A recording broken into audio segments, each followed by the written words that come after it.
السلام علیکم معزز سامعین، امید ہے آپ خیریت سے ہوں گے۔ ایک بار پھر سے خوش آمدید اس چینل کے اوپر۔ آج ہم آپ کے سامنے ایک تقریر پیش کرنے جا رہے ہیں۔ اس تقریر کو سنیے اور اپنی قیمتی رائے سے ہم کو نوازیے۔ لیجیے تقریر پیش ہے۔ اللہ کی رحمت بڑی زور سے برس رہی ہے۔ امتحان ہے کہ کون کون آئے گا اس بارش میں مسجد میں۔ 2-3 دنوں سے ہو رہی بارش پہ ایک لطیفہ یاد آیا کہ ایک شخص جب بھی کپڑے دھلنے کا ارادہ کرتا تو بارش ہونے لگتی۔ جب بھی وہ ارادہ کرے کپڑے دھلنے کا تو بارش ہونے لگے۔ ایک دن تھوڑا موسم کھلا تو اس کو احساس ہوا کہ اب ہم کپڑے دھل سکتے ہیں۔ دکان کے اوپر پہنچا صابن لینے کے لیے۔ دکاندار سے کہا کہ بھائی صابن دینا۔ اتنا کہنا تھا کہ دیکھا پھر کالے کالے بادل بھاگتے ہوئے آ رہے ہیں۔ تو آسمان کی طرف سر اٹھا کر کہنے لگا، یا اللہ میں صابن لینے نہیں بسکٹ کا پیکٹ لینے آیا تھا۔ تو یہ بارش ہے کہ رکنے کا نام نہیں لے رہی ہے۔ اللہ کے ہر فیصلے میں حکمت ہے۔ دعا کریں کہ باری تعالیٰ اس بارش کو ہم سب کے لیے نفع بخش بنائے۔ الحمدللہ رب العالمین والصلاة والسلام علی سید الانبیاء والمرسلین وعلی آلہ واصحابہ وازواجہ وذریاتہ واہل بیتہ اجمعین، اما بعد۔ قال اللہ تعالی فی کلامہ المجید والفرقان الحمید، اعوذ باللہ من الشیطان الرجیم، بسم اللہ الرحمن الرحیم۔ لقد كان لكم في رسول الله أسوة حسنة، صدق اللہ العظیم۔ معزز سامعین کرام، محترم بزرگوں اور عزیز ساتھیوں، آج ماہ ربیع الاول کی 10 تاریخ ہے۔ اسلامی اعتبار سے یہ 1444 ہجری چل رہا ہے۔ آج 10 ہے، کل 11 ہے، پرسوں 12 ربیع الاول کا دن ہمارے معاشرے میں اور ہمارے ملک میں بلکہ بر صغیر میں باقاعدہ ایک تیوہار کی شکل میں منایا جانے لگا ہے۔ ربیع الاول کا مہینہ شروع ہوتے ہی سیرت النبی اور میلاد النبی کا انعقاد ہونے لگتا ہے، اور ظاہر سی بات ہے کہ نبی کریم صلی اللہ علیہ وسلم کے مبارک تذکرے سے بڑھ کر کوئی تذکرہ نہیں ہو سکتا۔ آپ کے تذکرے کے برابر کوئی تذکرہ نہیں ہو سکتا۔ اس بات میں کسی مسلمان کو کوئی شبہ نہیں ہے کہ آپ صلی اللہ علیہ وسلم کا اس دنیا میں تشریف لانا یہ اتنا عظیم واقعہ ہے، اتنا عظیم واقعہ ہے کہ اس سے زیادہ عظیم اور اس سے زیادہ مقدس اور اس سے زیادہ پرمسرت کوئی واقعہ پیش نہیں آیا اس دنیا کے اندر۔ آپ صلی اللہ علیہ وسلم کی تعلیمات کا نور ملا ہے انسانیت کو، اور آپ کی مقدس شخصیت کی برکات نصیب ہوئی ہیں، تو آپ کی ولادت سے بڑھ کر کوئی واقعہ اس دنیا میں پیش نہیں آیا۔ یہ کائنات بنی اور سنواری ہی گئی ہی آپ کی ذات کے لیے۔ تو ربیع الاول کا مہینہ آتے ہی میلاد النبی اور سیرت النبی کے عنوان سے مجالس منعقد ہوتی ہیں، لیکن یہ جو ہم 12 ربیع الاول مناتے ہیں، یا کوئی ہم برتھ ڈے مناتے ہیں، کسی کا جنم دن مناتے ہیں، یوم پیدائش مناتے ہیں، یہ ہم نے سیکھا کہاں سے ہے؟ اس بات کے اوپر غور کرنے کی چیز ہے کہ ہم جو کسی کا برتھ ڈے یا جنم دن یا یوم پیدائش مناتے ہیں، یہ ہم نے سیکھا کہاں سے ہے؟ عیسائیوں کا ایک تیوہار ہے جو 25 دسمبر کو منایا جاتا ہے، کرسمس کے نام سے۔ عیسائی حضرت عیسیٰ علیہ السلام کے ماننے والے حضرت عیسیٰ علیہ السلام جب آسمان پر اٹھا لیے گئے، ان کے اٹھائے جانے کے 300 سال بعد تک کوئی ایسا دن نہیں منایا جاتا تھا۔ 300 سال کے بعد کچھ لوگ ایسے کھڑے ہوئے جو عیسیٰ علیہ السلام کا یوم پیدائش منانے لگے، عیسیٰ علیہ السلام کا جنم دن منانے لگے۔ تو عیسیٰ علیہ السلام کے ماننے والوں میں بھی جو مکمل طور پر ان کے مذہب پر عمل پیرا تھے، ان لوگوں نے بھی منع کیا کہ تم نے یہ کیسا سلسلہ شروع کر دیا ہے، یہ کیسی بدعت تم نے شروع کر دی ہے۔ بدعت ہر وہ چیز ہے جس کا اسلام میں یا شریعت میں کوئی وجود نہ ہو، بعد میں اس کو ایجاد کر دیا جائے۔ تو حضرت عیسیٰ علیہ السلام کے ماننے والوں نے بھی یہ اعتراض کیا ان لوگوں سے جو عیسیٰ علیہ السلام کے ماننے والوں میں ہی کچھ لوگ کھڑے ہوئے تھے ان کا یوم پیدائش منانے کے لیے۔ ان لوگوں نے کہا کہ یہ تم نے کیسا نیا سلسلہ شروع کیا ہے۔ حضرت عیسیٰ علیہ السلام کی بتلائی ہوئی تعلیمات میں کہیں پر اس دن کو منانے کا تذکرہ نہیں آتا ہے۔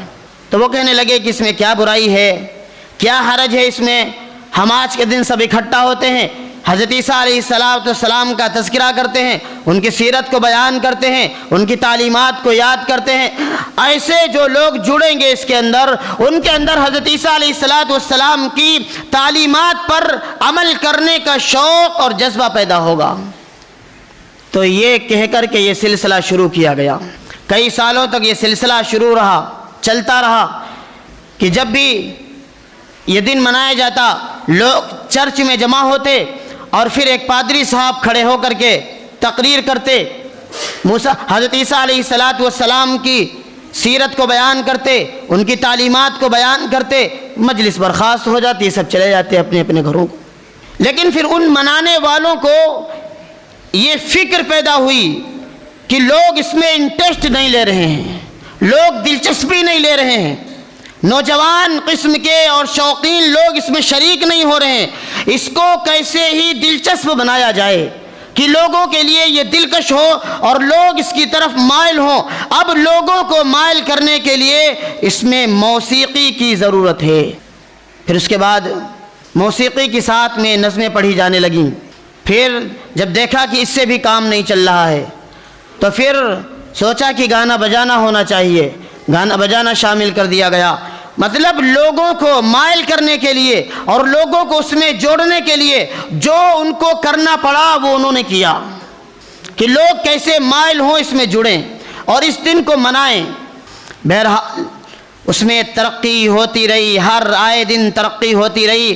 آج جب 25 دسمبر کرسمس ڈے آتا ہے تو جو اس میں خرافات ہوتی ہیں وہ ہم سے اور آپ سے پوشیدہ نہیں ہے۔ سلسلہ شروع ہوا تھا حضرت عیسیٰ علیہ السلام کی سیرت کو بیان کرنے سے، لیکن اب وہ سلسلہ کہاں پر پہنچا ہے؟ وہ ہمارے اور آپ کے سامنے ہے۔ مغربی ممالک کے اندر کرسمس ڈے پر ایسے ایسے طوفان برپا ہوتے ہیں اور ایسے ایسے گناہ کیے جاتے ہیں کہ انسان پورے سال اتنے گناہ نہیں کرتا جتنے گناہ وہ اس ایک دن میں کر ڈالتا ہے۔ تو یہ عیسائیوں نے جنم دن منایا، یوم پیدائش منایا، برتھ ڈے منایا حضرت عیسیٰ علیہ السلام کا۔ آج انہی کی دیکھا دیکھی ہم بھی اپنے بچوں کا منانے لگے، اپنا منانے لگے، غیروں کا طریقہ ہم نے اپنی زندگی کے اندر شامل کر لیا۔ اور پھر اسی پر بس نہیں بلکہ پیارے رسول صلی اللہ علیہ وسلم کا یوم پیدائش جو ہم مناتے ہیں آج، اس میں بھی شروعات ہوئی تھی وہیں سے کہ لوگ جمع ہوتے تھے، محفل لگتی تھی اور آپ کی سیرت کو بیان کیا جاتا تھا، آپ کی تعلیمات کو بیان کیا جاتا تھا اور آپ نے جو طریقہ امت کو بتایا ہے کہ اس طریقے پر تمہیں چلنا ہے وہ طریقہ یاد کیا جاتا تھا۔ لیکن ہر روز اس میں زیادتی ہوتی گئی۔ اب وہ طریقہ کہاں تک پہنچا ہے وہ بھی ہمارے اور آپ کے سامنے ہے۔ ایک شعر ہے، خرد نے کہہ بھی دیا لا الہ تو کیا حاصل، خرد نے کہہ بھی دیا لا الہ تو کیا حاصل، دل و نگاہ مسلمان نہیں تو کچھ بھی نہیں۔ ہم زبان سے اللہ کی وحدانیت کا اقرار کر لیں، کتاب اللہ پر ایمان لانے کا ہم ڈنکا بجا دیں اور رسول اللہ کی رسالت کو ہم تسلیم کر لیں، لیکن عملی طور پر ہم بالکل خالی ہوں تو ہم نام کے مسلمان ہیں۔ اسی لیے شاعر نے کہا، خرد نے کہہ بھی دیا لا الہ تو کیا حاصل، کلمہ پڑھ بھی لیا لیکن دل و نگاہ مسلمان نہیں تو کچھ بھی نہیں۔ اللہ کے یہاں جو فیصلے ہوتے ہیں وہ ظاہر کے اعتبار سے نہیں، باطن کے اعتبار سے ہوتے ہیں، وہ دل کی نیت کے اعتبار سے ہوتے ہیں۔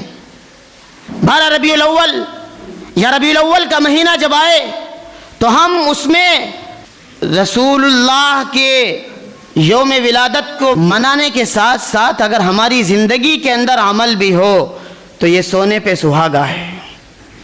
عملی طور پر ہم بالکل خالی ہیں۔ کسی شاعر نے کہا ہے، گھر میں جب سنت سرکار سلامت ہی نہیں، گھر میں جب سنت سرکار سلامت ہی نہیں، تو جھنڈیاں چھت پہ لگانے سے بھلا کیا ہوگا۔ گھر کے اندر اپنی سنت کو لائیے، اپنی زندگی کے اندر، اپنے دل کے اندر جھنڈا لگائیے اسلام کا۔ چھت پہ جھنڈا لگانے سے آپ کا اسلام، آپ کا ایمان مضبوط نہیں ہو سکتا۔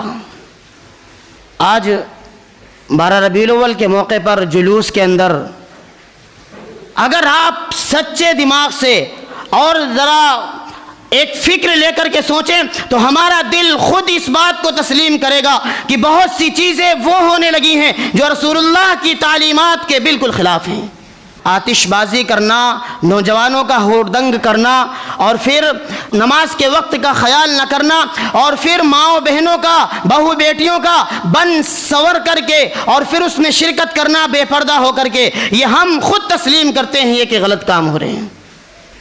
یہ ہر آئے دن اضافہ ہوتا جا رہا ہے، اضافہ ہوتا جا رہا ہے۔ اگر یہ سب صحیح تھا تو شروع سے کیوں نہیں بنایا جا رہا تھا؟ یہ اب ہر آئے دن کیوں اس میں تبدیلیاں ہوتی جا رہی ہیں؟ اب آپ کی بیٹی، آپ کی بہن، آپ کی بہو، آپ کی ماں اور آپ کی بیوی بن سور کر کے، بے پردہ ہو کر کے اس میں شرکت کرے گی، اور پھر بہت سے لوگ بلائے جاتے ہیں ویڈیو گرافنگ کرنے کے لیے۔ آج کل تو ہر جیب کے اندر کیمرہ ہے، ہر نوجوان کیمرہ لگائے ہوئے اس کو ویڈیو ریکارڈنگ کر رہا ہے، اور پھر آپ کی وہی بہن بیٹیوں کا ویڈیو واٹس ایپ پہ، فیس بک پہ، انسٹاگرام پہ، یوٹیوب پہ، سوشل میڈیا پہ نہ جانے کہاں کہاں پہنچے گا۔ آپ کے گھر کی عزت کا کھلواڑ ہو رہا ہے۔ اگر اتنا ہی شوق ہے پاپولر ہونے کا تو اپنی گھر کی عزت کا تو خیال کر لو مسلمانوں۔ آپ کے گھر میں کوئی اجنبی آ جائے تو آپ اپنی بیٹی سے پردہ کراتے ہو نہیں کراتے ہو؟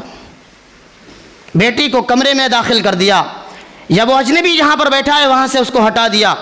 اگر دیکھا جائے تو وہاں پر آپ کی بیٹی محفوظ رہ سکتی ہے، کیوں؟ آپ موجود ہو، آپ کی بیوی موجود ہے اور آپ کا بیٹا موجود ہے، گھر کے اور افراد موجود ہیں۔ آپ کی بیٹی کو وہاں پر کوئی چھیڑ نہیں سکتا، کوئی ہاتھ نہیں لگا سکتا۔ گھر کے اندر کوئی اجنبی آئے تو آپ پردہ کراتے ہو۔ وہی بیٹی جب تنے تنہا گھر سے نکلے تو آپ بے فکر ہو جاتے ہو کہ ہماری بیٹی محفوظ ہے، جبکہ جب عورت گھر سے بے پردہ نکلتی ہے تو شیطان اس کے ساتھ میں ہوتا ہے۔ تو مسلمانوں، کم سے کم اپنی عزت کا جنازہ اپنے آپ تو نہ نکالو۔ تمہاری بہن بیٹیاں بے پردہ ہو کر کے، بن سور کر کے ایسے جلوسوں میں شرکت کریں، یہ بالکل زیب نہیں دیتا۔ یہ رسول اللہ کی تعلیمات کے خلاف ہے اور یہ مسلمانوں کی تہذیب کے خلاف ہے، بالکل زیب نہیں دیتا ہمارے اور آپ کے لیے۔ اور حد تو یہ ہے کہ آج منانے والے کم، تماشائی زیادہ ہوتے ہیں۔ من کسر سواد قوم فهو منهم، جو کسی قوم کی زیادتی کا سبب بنے گا وہ انہی میں سے ہوگا۔ کہیں پر ناچ گانا ہو رہا ہے، 10 لوگ کر رہے ہیں، اب 10 دیکھنے والے پہنچ جائیں تو کتنے ہو گئے؟ 20 ہو گئے۔ 10 کرنے والے ہیں، 10 دیکھنے والے ہیں، تو وہ دیکھنے والے بھی کرنے والوں میں شامل ہو گئے۔ نبی سے عشق اور نبی سے محبت کا طریقہ تو یہ تھا کہ ہم رسول اللہ کی تعلیمات کو اپنی زندگی کے اندر داخل کرتے، صرف زبان سے نہیں، اپنی زندگی کے اندر داخل کرتے، اور ہم اپنے ایک ایک عمل سے لوگوں کو یہ کر کے دکھاتے کہ ہاں ہم رسول اللہ کے امتی ہیں، ہم رسول اللہ کے امتی ہیں، جس نبی نے ہمیں اچھی تعلیمات سکھلائی ہیں ہم اس نبی کو ماننے والے ہیں۔ آج لوگ مسلمانوں کو دیکھ رہے ہیں، مسلمانوں کی تعلیمات کو دیکھ رہے ہیں، اگر مسلمانوں کی تعلیمات کو دیکھیں گے تو یقیناً وہ بدزن ہو جائیں گے۔ آج جو مسلمان عملی طور پر کر کے دکھا رہے ہیں اس سے بدزن ہو جائیں گے، اور اگر کوئی صحیح اسلام تلاش کرنے کے لیے نکلے اور اسلام کی تاریخ میں گھسے تو مجھے اس بات کا پکا یقین ہے کہ وہ شخص کلمہ پڑھ کر کے ہی باہر نکلے گا۔ تو یہ ربیع الاول کا مہینہ ہے، اس میں پیارے حبیب صلی اللہ علیہ وسلم کی وفات بھی ہوئی ہے اور آپ کی ولادت بھی ہوئی ہے، تو ہمیں یہ دن یا یہ مہینہ کوئی اس طریقے سے منانے کا شوق نہیں ہونا چاہیے جس سے اسلامی معاشرے پر یا اسلامی تہذیب کے اوپر آنچ آئے۔ ہم ایسا عمل کر کے دکھائیں جس سے معلوم ہو کہ ہاں یہ ایک سنجیدہ قوم ہے۔ تو ہمیں کوشش یہ کرنا چاہیے ہمارا عمل ایسا ہو جو ہم سے تو بدزن ہوتا ہی آدمی، ہم سے تو نفرت کرتا ہی آدمی، ہمارے عمل کو دیکھ کر وہ اسلام سے بدزن ہوتا ہے، وہ اسلامی تعلیمات سے بدزن ہوتا ہے، وہ قرآن سے اور رسول اللہ کی تعلیمات سے بدزن ہوتا ہے۔ باری تعالیٰ ہم سب کو کئی باتوں پر عمل کی توفیق نصیب فرمائے۔